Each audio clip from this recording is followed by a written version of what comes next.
I was working for another small architecture practice in Marylebone, and the name Foster's came up quite a bit. And then I was looking in the Times on a Thursday, where all the PA jobs were advertised at that time, and saw an advert for a job as Norman's PA, and I just knew that this was interesting and came for the interview, and it was an unusual interview. We were actually at this table where I'm sitting now, and I walked in and had a meeting first of all with the finance director, and then came over and met Norman. And it was towards the end of the day, and Norman just sat at the table with his feet on the table, and he said to me, "So do you want to come and work for me?" And I said, "Yes, I really do." And he said, "Great, can you start next week?" And that was it. The 7 years I worked for Norman really changed me as a person, and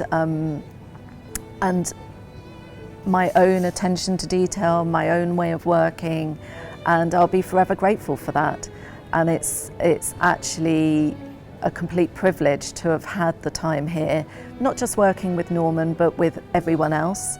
I think a special mention should go to all the admin staff behind the scenes of somewhere like this, because the architects all get mentions quite rightly to do with the projects, but actually behind the scenes there is an incredible team of admin staff, and I think it's really special that we're being allowed to be a part of the archives, so that it's not just about the buildings, but actually what went into making it all hopefully happen, and happen, you know, a little bit easier than if we hadn't been here.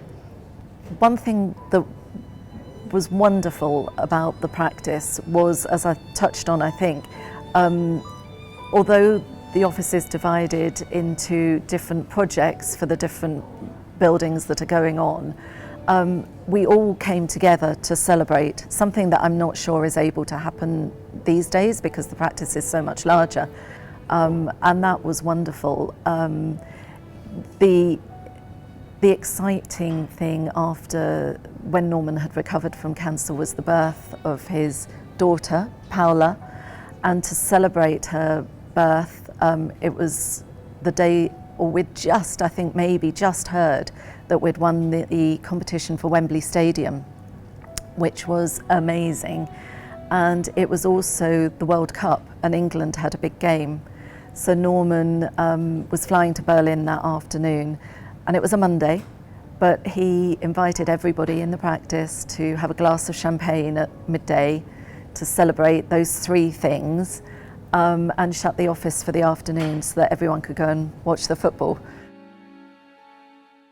I went from being an average PA to hopefully being a really good one, because he demands a certain attention to detail, and I really enjoyed that. So it was fast-paced, fitting Norman, the amount of meetings that Norman had to get to in a week, in a day, was extraordinary.